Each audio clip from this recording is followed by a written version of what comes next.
अब एक ऐसे मेहमान हमारे साथ जुड़ने जा रहे हैं जो कि लगातार पिछले 10 साल से, आप ये समझिए कि एक तो होता है कि शो पर आ जाना और एक होता है एक रूहानी रूप से इस शो से और इस मुहिम से जुड़ना। हमारे साथ अब मौजूद हैं सड़क परिवहन और हाईवेज मंत्री नितिन गडकरी। आपका बहुत बहुत स्वागत है गडकरी जी एनडीटीवी के इस कार्यक्रम में। ये 10वां सीजन है बनेगा स्वस्थ इंडिया का, और ये बताते हुए जैसे अभी दर्शकों को भी बताया, बड़ी खुशी हो रही है कि आपने भी हमेशा इसकी बात की है, इसमें हमेशा आप शामिल हुए हैं अपने व्यस्त कार्यक्रम से समय निकाल करके। इस 10वें साल में 10 साल बाद ऐसे सब्जेक्ट को जिसको हम अक्सर, जैसे अभी थोड़ी देर पहले बात कर रहे थे, कि बहुत जरूरी नहीं समझा जाता है, नकार दिया जाता है, पॉलिसी में भी कहीं ये पीछे चला जाता था। आपको क्या लगता है कि स्वास्थ्य या हेल्थ जैसी चीजें, इनके बारे में सोचना, समझना, और क्योंकि आप सरकार में हैं, उसको केंद्र बिंदु बना करके काम करना कितना जरूरी है? सबसे पहली बात तो यह है कि मैं आपको बहुत बहुत धन्यवाद दूंगा, क्योंकि पिछले अनेक सालों से मैं 2 अक्टूबर में आपके कार्यक्रम में शरीक होता हूं और मैं दिल से जुड़ा भी हूं। पहली बात तो ऐसी है कि हमारी सोसाइटी की, देश की 3 इंपॉर्टेंट पिलर्स हैं: ethics, economy, ecology and environment.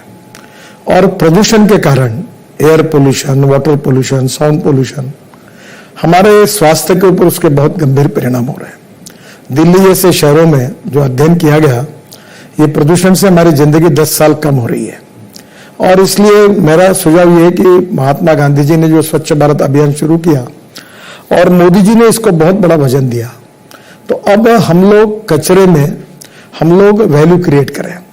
तो मैं अक्सर एक बात कहता हूं कि knowledge to wealth, innovation, entrepreneurship, science, technology, research, skill and successful practices, we name it as knowledge. And knowledge to wealth ये जैसे हमारे लिए फ्यूचरिस्टिक इंपॉर्टेंट है, वैसे waste to wealth. No material is waste, no person is waste.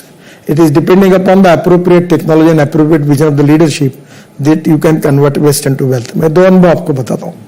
Mathura का 90 mld sludge हमने hybrid annuity में project लिया, 40% सरकार ने दिए, 60% उन्होंने इन्वेस्टर लगाया। मैं वाटर रिसोर्स मंत्री था और वो 90 mld स्लज को शुद्ध करके वो पानी इंडियन ऑयल को दिया, रिफाइनरी को। वो 20 करोड़ साल के दे रहे, प्रोजेक्ट पूरा हुआ, यशस्वी हुआ।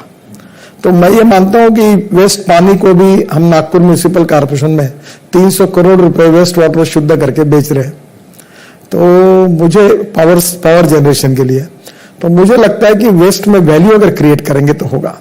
और 2 अक्टूबर के लिए हमने इस बार संकल्प किया है कि हम लोग जो सॉलिड वेस्ट है वो रोड में यूज करने के बारे में पूरे देश के लिए एक पॉलिसी हम लॉन्च कर रहे हैं, ताकि देश का पूरा कचरा सेग्रीगेट करके हम रोड में लाएंगे। तो मुझे लगता है वेस्ट टू वेल्थ में टेक्नोलॉजी का उपयोग करके, जैसे कार्बन डाइऑक्साइड से इथेनॉल बनने का प्रोजेक्ट मैंने देखा, तो धीरे धीरे ये जो वेस्ट है, वेस्ट प्रदूषण करने वाली जो बातें हैं, उनको टेक्नोलॉजी का उपयोग करके वैल्यू क्रिएट करने से हमारे देश की जनता का, समाज का जीवन हम स्वस्थ बना सकते हैं। और आपका कार्यक्रम ये संदेश देता है, मुझे बहुत खुशी है कि मैं बहुत बहुत शुभकामनाएं इस कार्यक्रम को देता हूं। जी गडकरी जी, आपसे मेरा सवाल है, जैसा आपने बताया कि हमारा ये जो बनेगा स्वस्थ इंडिया अभियान है, इससे आप कई वर्षों से जुड़े रहे हैं और 10वें साल में जब हम पहुंचे हैं यहाँ पे, तो आगे चलते हुए आप इससे क्या उम्मीदें लगाएंगे? देखिए, 2 चीजें हैं, स्वच्छ इंडिया और एक्सीडेंट मुक्त इंडिया। ये सब प्रोग्राम जो होते हैं ये जनता के सहयोग के बिना नहीं होते। जनता को इसके बारे में, इसका महत्व बताना, प्रबोधन, प्रशिक्षण एंड रिसर्च एंड डेवलपमेंट लोगों तक लेके जाना, ऑप्शंस कौन से वो बताना और लोगों का माइंड सेटअप बदलना, ये इसका उद्देश्य है। और आप ये हर साल करते हो, तो मुझे बहुत खुशी है कि लोगों का माइंड सेटअप, स्वच्छता की दृष्टि से लोगों की कमिटमेंट, समाज की कमिटमेंट। जैसे अभी मैं आपको देखा दूं, मैं अभी फॉरेन था तो चॉकलेट खाया, तो मैंने वो जेब में रखा, हिंदुस्तान रहता तो 1 बार फेंक देता। तो धीरे धीरे पब्लिक में अवेयरनेस तैयार करना कि ये स्वच्छता के लिए, ये मुझे लगता है बहुत इंपॉर्टेंट है। अभी हमारे ड्रेनेज के पाइपलाइन है शहरों में, बड़े बड़े रोड के बाजू में, अभी हम रोबोट ला रहे हैं, हम चेक कर रहे हैं उसको कि पानी बह रहा है कि नहीं बह रहा।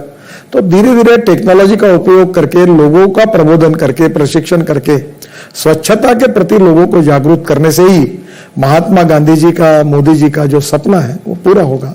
और वो आप प्रबोधन का काम कर रहे हैं, लोगों को प्रशिक्षित कर रहे हैं, संस्कारित कर रहे हैं, इस उद्देश्य के लिए यही आपके कार्यक्रम की सबसे बड़ी उपलब्धता है।